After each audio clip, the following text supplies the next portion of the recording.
This is Sharon Cameron, and I am here with you today in my library in the window seat where I spend a lot of my time, and I'm going to read to you a little bit of my new novel, Bluebird. And Bluebird is a noir thriller about the Cold War, justice, and a Nazi who has slipped its net. I'm going to read to you a little bit of Eva's perspective. The story begins in two perspectives. Today I'm going to read to you Eva's, and Eva is a girl coming to America with a secret, the secret of Project Bluebird. Chapter 1. August 1946. It is a land without rubble. Eva leans over the top rail of the ship, gazing across the leaden sea.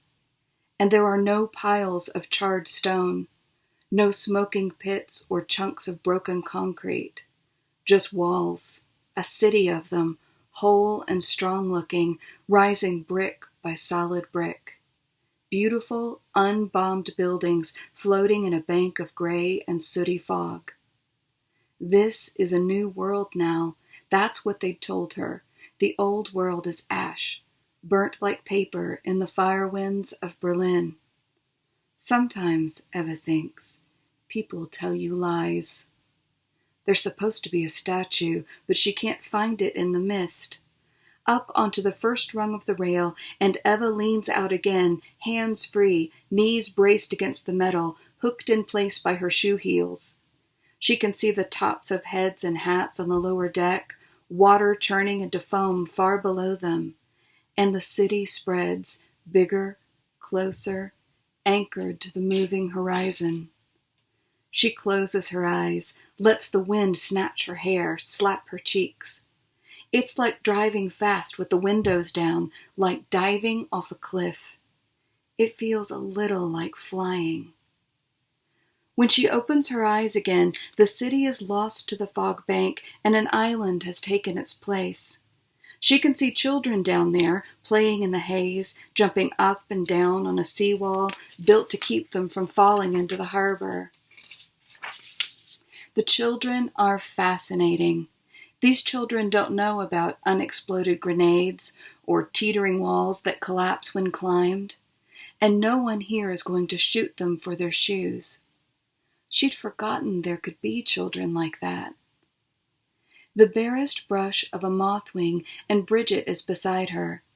Eva steps down quickly to the deck and takes Bridget's hand. Bridget smiles at the children, a smile that lights the fog. And then the second mate hurries past and she cringes, shrinks into herself. The mate touches his cap, like he has 100 times, disappearing cat-like down a ladder. And Eva puts her arm through Bridget's arm, tightens her grip on Bridget's hand. Bridget is not like the children. She will never be like the children again. Sharp heels come clicking across the deck. "Eva! Bridget!" says Miss Schaefer. "What are you doing up here? Where are your hats? Where are your bags?"